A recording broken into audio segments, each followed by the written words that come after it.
Hey everybody, I'm Francesca Maximé and welcome to the ReRooted podcast here on Ram Dass's Be Here Now network. You can always find out more about me if you are interested by going to my website at worldwideweb.maximeclarity.com, M-A-X-I-M-E, clarity, clarity.com. There you can find anti-racism resources, mindfulness resources, and also past episodes of this ReRooted podcast. And I also offer one-on-one somatic coaching sessions there if that's something that interests you. I want to introduce today Scott Tusa. He is a Buddhist meditation teacher who spent the last 2 decades exploring what it means to awaken the heart through an embodied approach to the spiritual path, and spent, frankly, quite a long time as basically a practicing monk, and now is able to offer some of these deeper teachings to the rest of the world, and coming to us from Mexico right now, just like I'm coming from Nipmuc land here in Massachusetts as of this recording right now. Welcome, Scott. Nice to see you. Nice to see you. Thank you so much for having me. It's my pleasure. As we're in the middle of this pandemic still, it's November 17th is the time of this taping, and we're just sort of getting through an election here in the U.S. One of the things that was a big part of that was the fact that we've elected a Jamaican, Indian, Black woman vice president to the highest, post in the land ever. So that's a big historic thing. And what caught my eye about what you posted on Instagram recently about that, I believe, or maybe not even just about that, but just in general, was a post where you said, and I'll share the screen on this so that people can maybe see it, which is everyone wants a spiritual woman. I'll put it up here. You said everyone wants a spiritual woman until she is pissed off. Now she is a witch and you're scared. And I loved that. And it kind of just made me say, okay, well, there's a part of you that is really trying to be what we would call an ally or a co-conspirator, or, a bodhisattva, or a kalyanamitta, if we're using, Buddhist language around that. And I wanted to kind of unpack that. What did you mean in this post? And then sort of get into what I hope is our topic of conversation for today, which is, what do you have to say, or what are your thoughts and reflections on what I like to call fake woke bros, which is sort of like this idea of spiritually bypassing and kind of getting into a place where this, what I would call toxic masculinity, gets refashioned in a way through this sort of wellness guise that I think is kind of problematic when it comes to these things. So that's what we're talking about today. So you want to explain you want to explain the Instagram post first, or? Sure. I mean, it was a share from another Instagram page, because at the bottom it's I think it's awakened goddesses. Yeah, awakened_goddesses. Mm-hmm. It just popped up in my feed, and kind of the way I do my Instagram is kind of just like a curated wall of just like, sometimes I put quotes, sometimes I put ideas and thoughts, and sometimes I just like to repost stuff that I love and just kind of curate it. And just what makes us think and makes me think. So yeah, that just made me laugh out loud because and of course, yeah, I definitely wanting to be an ally for women, and women who often again, like, I think when we bring the word spiritual in, it brings all these implications of like, we shouldn't be this way, or we shouldn't be that way, or, a man should be this way, or a woman should be this way, or whatever. There's a lot of ideas out there. So I just like the cheekiness of it. Personally, it made me laugh. And definitely, like, in my life, made me think about my relationship to women, both in intimate, romantic relationships with partners, as well as friends, and just students I have as well. And this notion that I think I've noticed myself in the past kind of wanting, longing for a partner in crime, and I just happen to be a cisgendered straight white male, and wanting a partner in crime, a woman to be with, and a spiritual partner.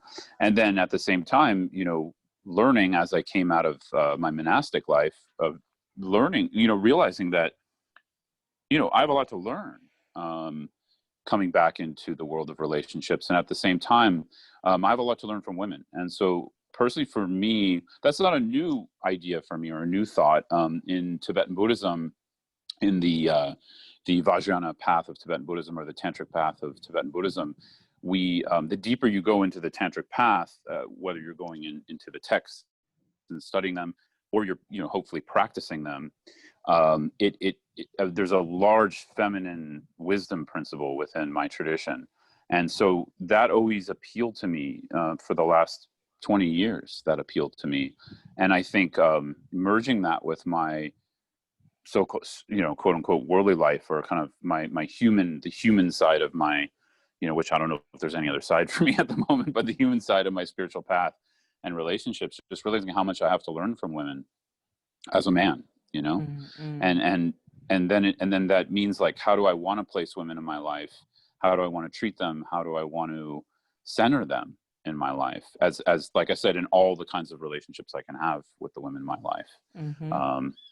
So I think that post sparked laughter, because I've had that kind of conversation with partners before, where it's kind of like, okay, I mean, we all know when we get into partnership with someone, you're basically just, you're asking for a lot of bliss and connection and joy, but a lot of pain too, as we're working through our shit together, so I think women get the short end of that stick, because often as men, like, if we're acting like a shitty person, no one calls us a witch, no one calls us a crazy or something like that, which often gets lobbed at women. So I like the post. That's kind of today, those are my thoughts around it. Right. Yeah. Thank you. And yeah, I guess I didn't catch it was a repost from Awakened_Goddesses. So that's great.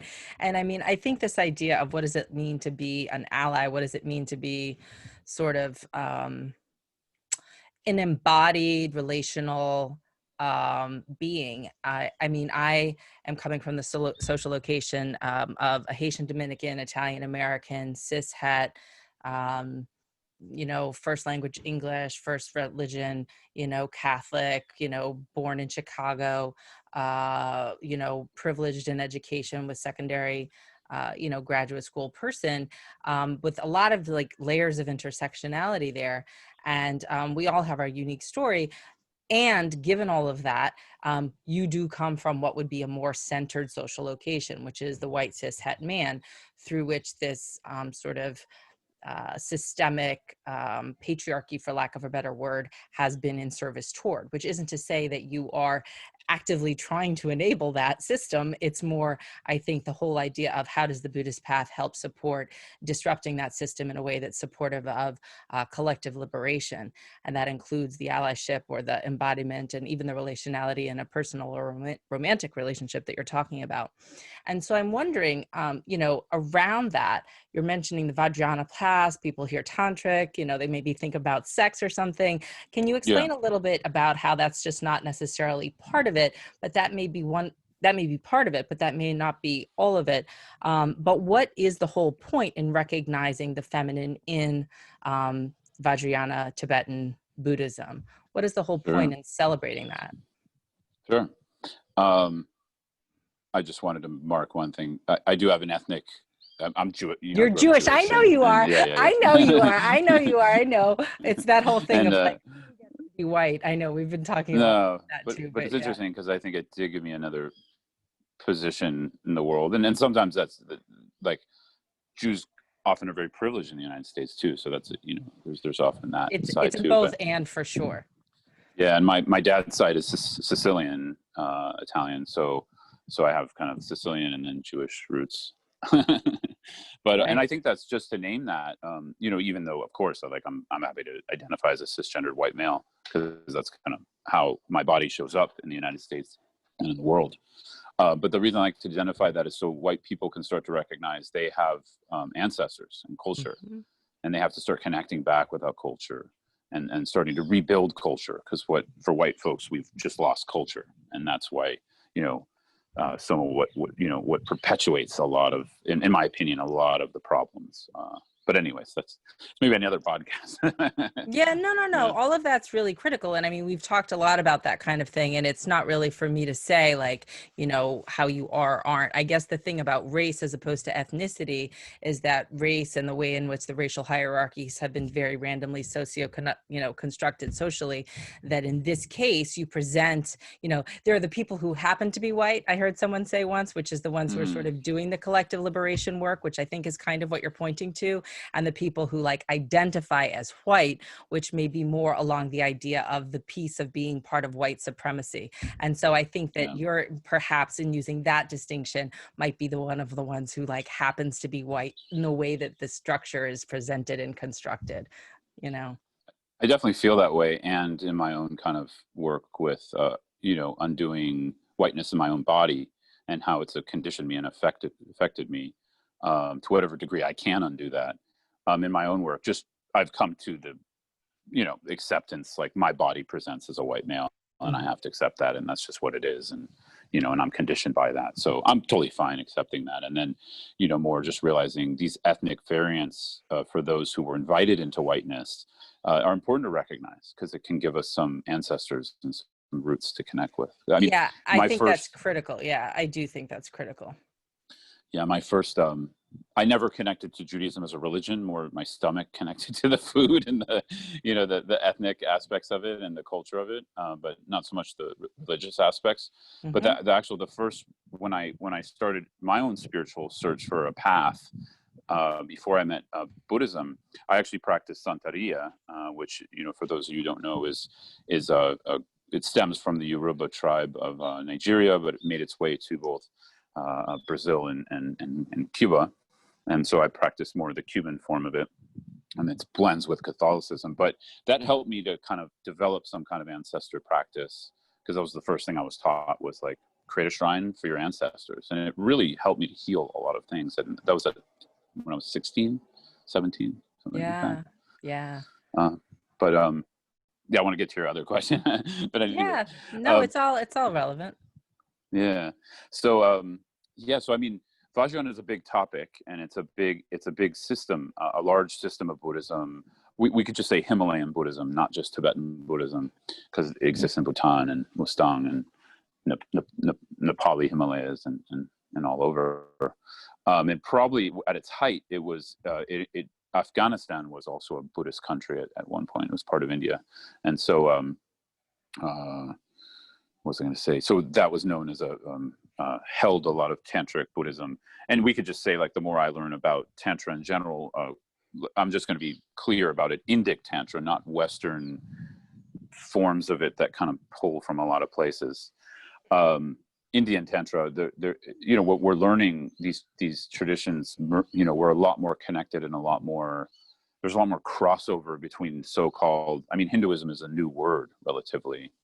Even Buddhism is kind of a new word. It's a colonial word. So before that, you just had all these different sects of practitioners and groups and sanghas and teachers and etc. So Buddhist Vajrayana really comes out of that milieu of the Indic traditions, and we do believe that the Buddha taught it, and then it was kept very, very secret, taught one-to-one for many years, until it was opened up more widely, and really it was opened up much more widely in the Himalayan Buddhist traditions. So yeah, just distinguishing it from like sexual tantras and all this kind of stuff, which are really just westernized forms that one of my friends, he writes a little bit about this, and I'm not like the guy to talk about with this, but it seems like in the history they're pulling from the Western forms, are kind of pulling from Indic forms, but then they're not quite. I don't know who's to say I don't want to say what's authentic or what's not, but definitely in Buddhist Tantra, of course we use our sexual energy within the path. We're not denying that, but it's not really centered as the main thing. The main thing is understanding how the mind creates suffering and how to unwind that suffering within the mind. And then the tantric technologies of tantric Buddhism use embodied technologies of prana, breath, yogic postures and techniques, trying to through the body uncover awakening. And then you have these kind of tiers of also how ritual connects to bringing in the capacities of awakened energy through what we call Deity Yoga, or Kirim in Tibetan, where we're imagining the world as a sacred world, and we're bringing that into our consciousness, recognizing that we're sacred, recognizing that others are sacred. And so, Tantra from the, definitely from its Sanskrit roots, but also the Buddhist word for it, the Tibetan word, it just really means to weave. And I think it's really weaving together these aspects of what appears and how things appear, and then trying to get down to how they actually exist. Because in Buddhism, there's that sentiment that what we're experiencing, when we're experiencing suffering and confusion and dissatisfaction, there's dissonance between what's appearing or what we're perceiving and how it actually exists. So the Buddhist tantric path is trying to remedy that, but with very powerful technologies, embodied technologies, and practices of sacred world, sacred self, sacred other, and then kind of you're using that to transcend self and other. So it's very unique. Yeah. The Vajra and the bell, I even have one of those myself, actually, to sort of represent the sort of yin and yang, the masculine and feminine energies there, and how they do, in fact, in much the same way that the energies of sun and moon, or whatever system that you're using, are kind of complementary.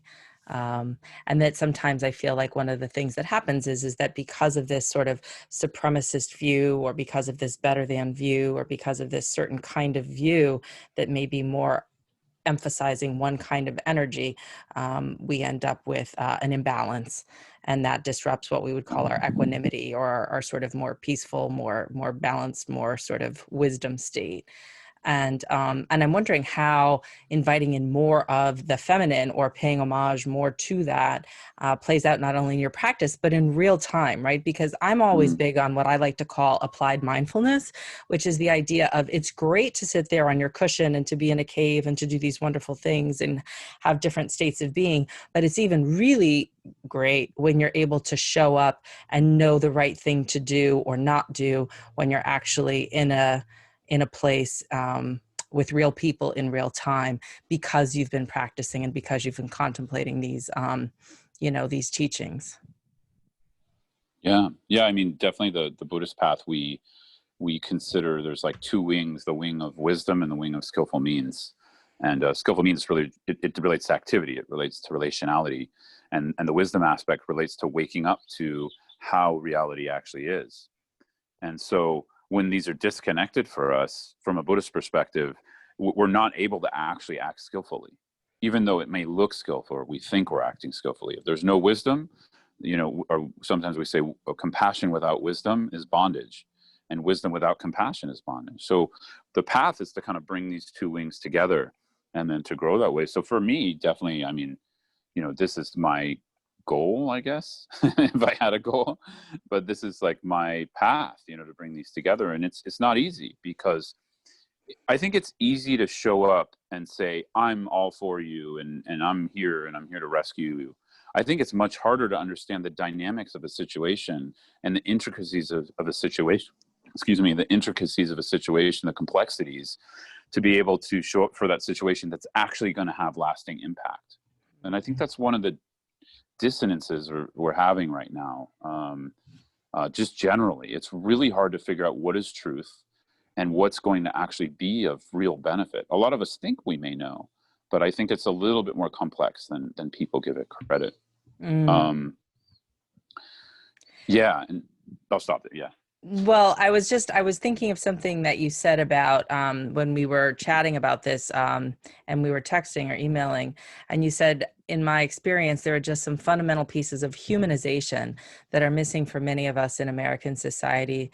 It seems like there is a privilege to humanization ratio, and that this gets broken through a deep reflection, meaning disrupted, meaning, it gets broken, meaning it gets interrupted through a deep reflection on a rebirthing of compassion within oneself and for oneself in connection with others, which I think is beautiful. And I think that speaks to what you're talking about now in terms of the wisdom piece as well as the skillful means piece. Yeah. Yeah, exactly. The compassion, excuse me. You know what I mean, what you just said. Yeah. Yeah, exactly. Yeah. And, you know, there's, you know, just as you were mentioning, and I also was going to say something around that, which is this, you know, however someone presents or however someone believes or disbelieves in gender, ultimately gender is a construct. Like Buddhism also accepts that. Yet there is still these energies of feminine and masculine energy, however we want to label them. There's these parts that intertwine. And, you know, I think for me, when I'm, you know, just being a human being, it's trying to bring these two energies to balance within myself, these energies of my feminine qualities and my masculine qualities. And again, and what I'm discovering is there's many layers of subtlety to that. Mm-hmm. And you asked earlier, this what does the kind of feminine mean in Vajrayana? And really the feminine in Vajrayana is represented by openness and space. And I'm not saying that doesn't represent all feminine qualities, obviously, but when we talk about the path of skillful means, we could say compassion is part of skillful means, and wisdom. The skillful means and compassion is actually a masculine aspect in Vajrayana Buddhism, and the wisdom aspect of waking up into the nature of reality, the space of that nature of reality is the feminine aspect. And so for a practitioner, we're trying to merge those two via recognizing the nature of mind and allowing compassion, what we call non-referential compassion, to unfold from there. And so for me, that's something you can't connect to through knowledge and thinking and I should say conceptual based knowledge. You can get a kind of finger pointing, we call it like a finger pointing at the moon through conceptual knowledge, but the actual feminine principle within Vajrayana Buddhism, one has to waken up to their wisdom nature, that inner space of the mind that gives birth to all that exists and goes beyond existence. Right. So right. yeah. So yeah, bringing it back down to earth with a little bit. Yeah, why I wrote that to you when we were just chatting a bit was definitely, I feel like it's a humanization problem. I mean, racism, patriarchy, and capitalism, or I should say the form of capitalism we have in the United States right now, the heavy competitiveness around it, when these three are kind of a unit in the United States, at least, they dehumanize us all. You know, I mean, this is one of the reasons I'm out of the country. I love the United States. I'll always be a part of it. I want to serve there as well, but definitely, like, we need to find ways to rehumanize, and it's really hard because you know, when there's heavy competitiveness, this is, to me, such a distortion of masculinity. You know, just pushing beyond our means to be, you know. So you see that this is actually part of the, I don't want to say toxic masculinity, but that this capitalism piece is part of that.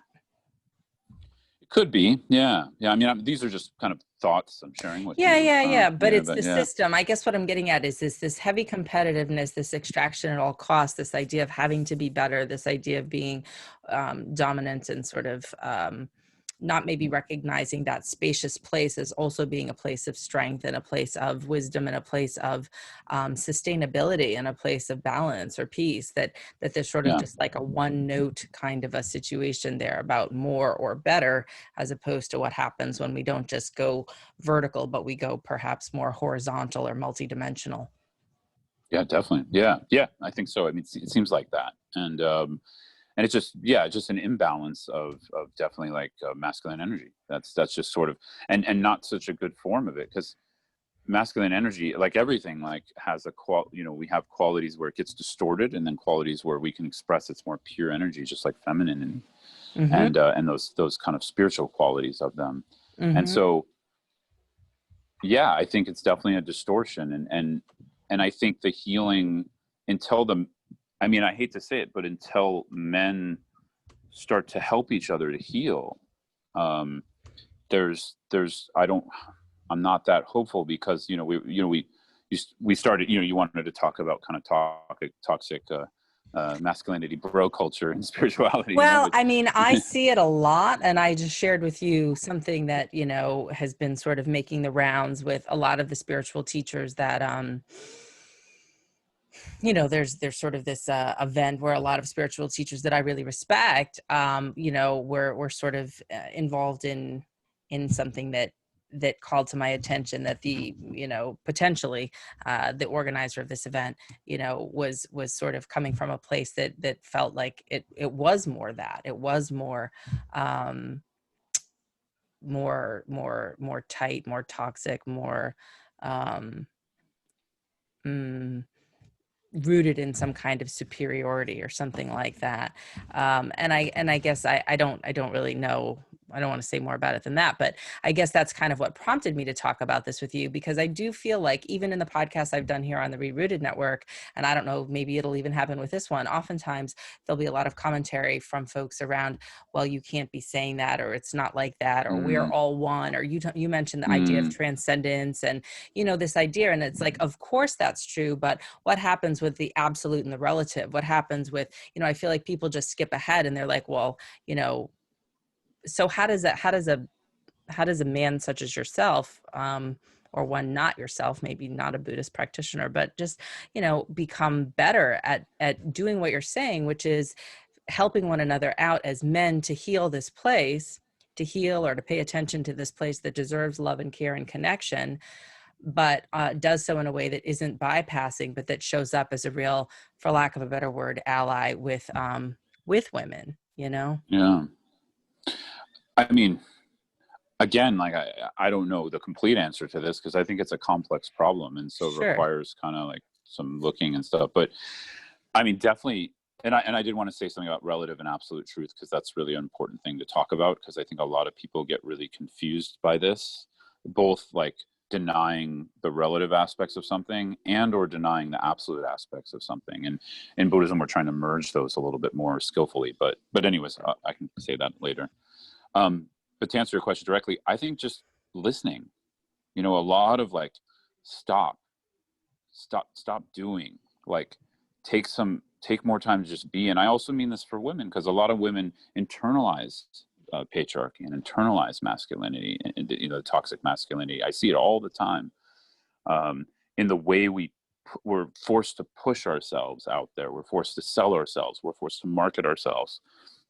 And I'm not saying, you know, we need to make money, but it's sort of like we're in these systems that perpetuate the problem. And so as some of us have to decide, no, I'm going to take a step back. And so for men, I think it's just listening more, listen to women.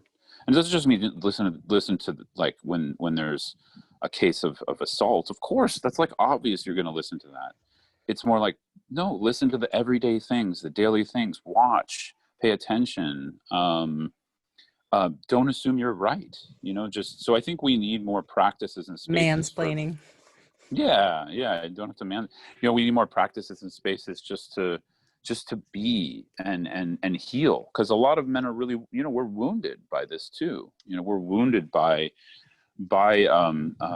really bad, you know, patriarchal behaviors and structures, where for me it was just a process of learning to feel again, you know. A So there's lot. whole sets of, as you know, there's whole sets of practices for that, you know, I lots love of, that, learning to feel again, and that's what this is really about. And I guess what I've noticed is that sometimes in the guise of that, and this is just my own lived experience, I don't know, but I've seen flashy New York Times articles that have been written in profiles about groups. And there's like, you know, Robert Bly, of course, did the Fire in the Belly piece back in the day, right? Where, you know, the sort of men were gathered around the campfire, so to speak, you know, sort of sharing what it means. And then, you know, now I think there's sort of two groups that I'm aware of anyway. Maybe there's more. Mankind is one, and mm, every man is another, where, you know, guys kind of get together, and I don't know what they do because I've never been, but from what I've been told by people who are involved, you know, they kind of hug it out. And they, you know, and that there's nothing wrong with that, but I just wonder if it's sort of like, now we're patting ourselves on the back for being able to take a journey around our alcoholic father or our failed marriage, and what happens next. yeah, and I think this is where, again, it gets, I mean, I'm using the word commodified a little bit more loosely. It's sort of like we're building spiritual egos around something, and that needs to be torn down as well. Where it's like, you know, for me, as much as like I can see, yeah, there's been some work done, and you know, some of my teachers have acknowledged that.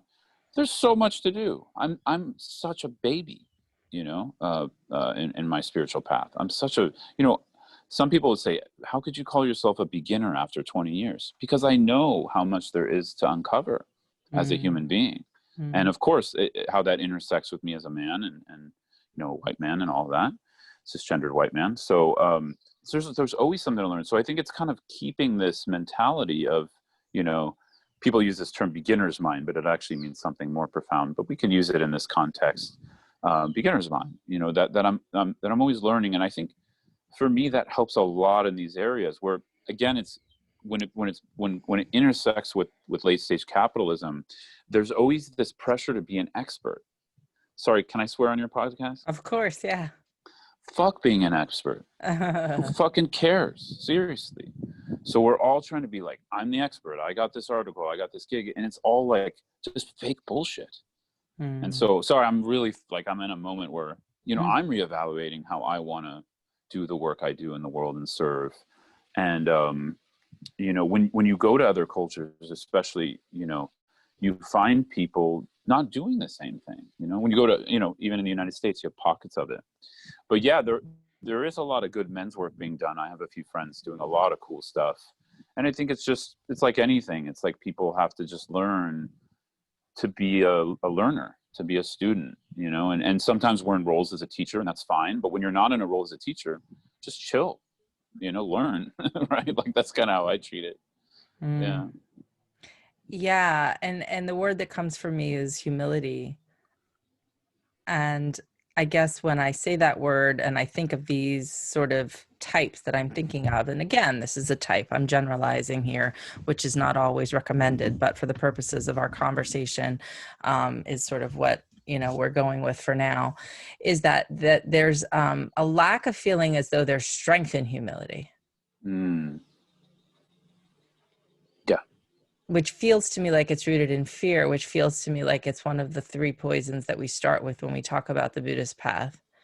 And that when we, to use Tara Brach's language, tend and befriend that fear, perhaps we can open to something beyond just that resistance to what might be a more open or spacious Vajrayana and feminine, or otherwise just open principle of kind of shifting, of kind of allowing there to be a shift based on there being some humility, as opposed to like what you just said, the violence of having to be quote unquote an expert, for example. Yeah. Well said. And beautiful. And yeah, it's kind of this thing of like, why can't we just be someone in community learning? And again, like our communities have been heavily fractured in the United States by whiteness and systemic white supremacy. I mean, like, I'm not saying all communities, like obviously aspects of, and I'm not African-American, so I'm just talking from observation. You know, they've had to form community just forced to out of systemic oppression and systemic white supremacy and years of incredible violence. And then what's interesting, I've seen like more white communities become fractured in certain ways. It depends where you go. Like I started traveling more to the South to teach, and I noticed there is a lot of cultural difference depending on where you go in the United States. And so that's why it's so complex. Yet I do notice that like a lot of the way I grew up, I never felt like, even though I had ethnic kind of aspect, you know, I'm Jewish and there's community there and all of that, Italian, a little community, but still it was like fractured because everyone bought into whiteness. So everyone's like, okay, and whiteness doesn't give you culture or community, right? It just gave me a set of shitty behaviors, to be honest, you know? And so, you know, I think for men in particular, then there's the addition of patriarchy, the addition of just embedded misogyny in the way we think. I mean, even as a teenager, the way we talked about women, it's awful. You know, what you know, my friends and I, what we would say, and I had to learn, oh yeah, that's not appropriate. Like that's not gonna, Women don't like that. It doesn't make you closer to women. And what's our goal? What do we really want? We want to belong. We want to be close. We want to feel loved. We want to love. And so I think there's a big, element of that just needs to be seen. And that's what I was saying in our message too. It's like these days I'm just, we need to push, but I'm also like, I can't force someone to see something they don't want to see or can't see. You mean like a student, for example? Yeah, definitely a student, or a but friend. even like, yeah, or a friend, and even just sort of on social media, like I decided I just want to work on my shit, and hopefully at some point you become an example, not because you're this great person, it's because you realize you're not. Yeah. So it's kind of like around what you were saying. I was thinking, like, to me, I think one of the greatest goals as a human being is to not be anybody. Yeah. But to be someone in connection. And it's really hard because of this fracturing, of white supremacy and whiteness. Yeah, it's so interesting because I was reading a paper yesterday about sort of, I forget the title of it, and I guess it's around, I don't know where I put it, otherwise I'd pull it out. But essentially it was saying like this whole idea of transcendence and not self in terms of race, and maybe for women also at a certain level, but that it kind of doesn't work around the sense of we can't just go to this place of no self when we've been already erased and marginalized. And so therefore that whole relative needs to be really, I think it was Zenji Earth Emmanuel who was sort of making that argument. Yeah. And also I think Charles Johnson said it beautifully also. These are, deep practitioners in various lineages. I think Johnson is Theravadan, and I think the Mahayana tradition for Manuel, but I could be wrong. Anyway, the point being is that they're both sort of pointing to the idea of, we've already had to suffer erasure. We need to claim ourselves before we can then transcend ourselves for ourselves and not be erased for us without our consent or agency, because that's the trauma place, right? So Yeah. I think it's a both and here. And I think that's where a lot of like what gets lost in translation around the Buddhist teachings, for example, but then how they don't really fully apply to folks who have been decentered or marginalized, or that they apply differently, that it has to come from a different place. Does that make sense what I'm saying? Totally. Yeah. And I'm glad you brought it up again.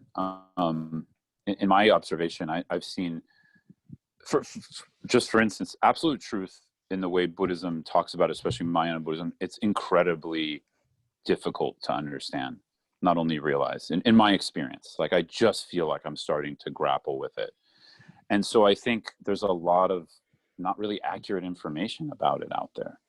And so definitely, like when it's an unhealthy, how to put this, when it's not the full description and full kind of connection to what absolute truth really means, at least in Buddha Dharma, I'm not sure other traditions, definitely it can sort of further marginalize, deny the relative, when that relative is necessary, like exactly what you're saying, and I think in my experience, it's actually a lack of understanding that the relative and absolute, we're not trying to distinguish those more, we're trying to recognize the inseparability of those. And that's really what the Buddhist view is. Exactly. And, right. And that means, and that means having understanding.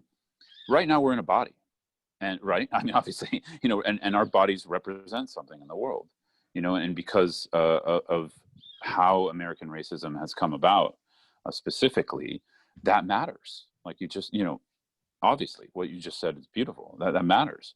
And so I think we never use absolute truth in Buddhism, at least in my experience of talking about emptiness and shunyata, is we never use that to deny that.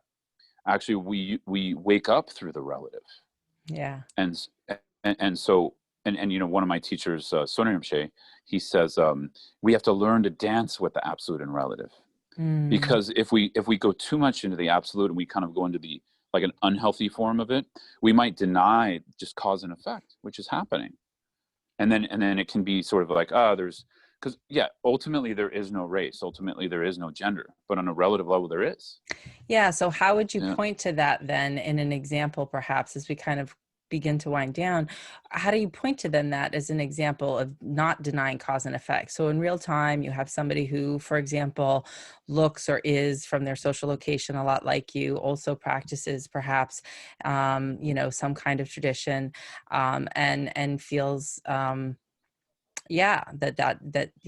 precisely what you just said. Yeah, I think it's really again, goes back to humanization and growing one's own compassion for oneself in connection with others, and listening and watching to understand. It's actually not possible to understand someone else's experience. But what we can do is try to have empathy and try to listen and try to sit with that, and then and get to know someone deeply, so we can see, like their relative experience is not the same as mine. So someone in my social position, like a similar social position,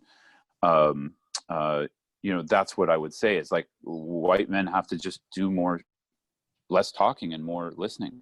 And I think, and more heart, and like I said, more feeling, more opening up, more compassion for self. That's going to lead to compassion for others. And those kind of two, what I mean compassion for self is being willing to sit with our uncomfort, being willing to face that, where other peoples, they've been forced into that. And in my opinion, I'm not saying their position is more privileged. There's a difference between the privilege and actual like becoming a good human being. They're actually better. A lot of people are better human beings for it. I think the less comfort, the more comfortable we are, it's more likely we're going to become a shittier human being, in my opinion. Yeah, I see. Yeah, I get what you're trying to say. There's an inverse. Yeah. Well, you just said that privilege was the inverse of, what is the word you used? The privilege to humanization ratio. Yeah, exactly. And it's not that I wish that upon anyone, like wish someone to have problems so they become a better human being. No, I want people to be free from suffering. I want them to be happy. But I do notice that. So I think it does require men like me to learn to get uncomfortable with ourselves and with our own past, where a lot of us have trauma and violence in our bodies coming from our fathers. And so there's a big healing that needs to take place there. And again, I know this is across the board. I'm just sort of speaking specifically about my group, I guess. But to answer, go back to the relevant and ultimate a little bit. It's sort of like, I think transcendence doesn't mean transcending the whole thing. It means waking up through seeing clearly how reality is existing. And that doesn't change it into some Pollyanna thing. I think that's why the Buddha taught the First Noble Truth as, no suffering, try to see. And so it wasn't to like be like, beat a dead horse in the sense of like, we know suffering's there. We know we're suffering, we get sick, we die, etc. What he was trying to do was kind of point us to something much deeper, and the complexity of how dissatisfaction and suffering pervade our life. And I think that opens a deep well of compassion and connection for each other, which then starts to open a deep well of recognizing the impermanent nature, and then the what we call the kind of the open, spacious nature of phenomena as they're at play with each other. So it's like as a race and all these things are at play, recognizing that open space. And I think this goes both ways. I think activism can really benefit from that too, personally. Yeah, I mean, I think that it's again, the both and what you're pointing to, I think about the relative and the absolute, about the non-dual nature of it, not to, right? Like that's the whole point. It's that it's not to. We're just sort of pointing to these shades that are sort of, the both and, or the and, but not really distinctly to. But again, that this is all sort of process, and that this idea of waking up, as I like to say, from the inside out, this sort of self-compassion enables us to then show up for others. And I would say about the activist piece that, there's a part of me that sees someone sort of sitting here with their, with their arms folded and their foot tapping, like, hurry up, we need you. And yet, you know what I mean? Like, you've enjoyed your privilege and although we feel bad for you, you've had your pain for a long time. We've had our pain, but you're the one with the power. You're the one that in this constructed society, you've been given more power. And so please at least do the work of stepping on the path so that it's in process, and that there's more of a collective base of that process happening, and that self-compassion happening in whatever white cis het male communities, for example, so that then that allyship and that compassion outside can really be real and can really come forward, because that tolerance for discomfort internally has started to shift, as opposed to just needing to be defended against and pushed away. But I think there's a waiting there. I think there's a little impatience there. Yeah, I know you can't rush it, but Well, I mean, to me, my work is 24/7.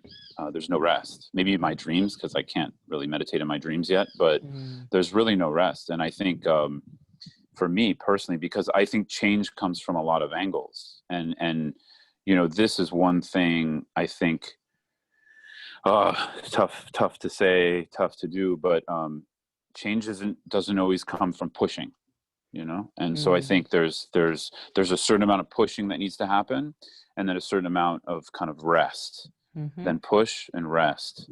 And then at the same time, like, if people aren't internally working with their confusion, clinging and anger, I don't think whatever the pushing is, it's not going to go in the right direction. It will just continue to push the afflictive emotions. So again, that's not to say people need to deny their anger. It's just understanding the nature of anger is what needs to happen. And that's the more long-term process. So I think another aspect of modern, I would call it kind of late stage capitalist patriarchal society is everyone's in a rush. Yeah. They want quick fixes, What I do with a student, first off, when they come to me and they're like, I got all this problem, I'm like, slow down, there's no, just think of this as a life process. And I'm not saying we can't heal quickly. Sometimes we can. A lot can change within a month, for sure, as with your clients, I'm sure. But at the same time, it's just getting people out of this mentality of like, we're in a world and we're making that world each moment. So how do we want a world that's rushed and pushy, or do we want a world where we're connecting?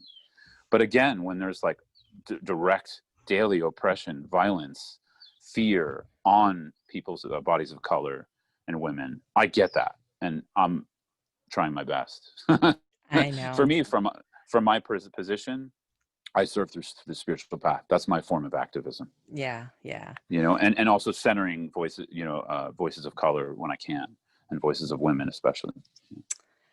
And with that, I really appreciate ScottTusa.com is your website. This conversation, it is ScottTusa.com.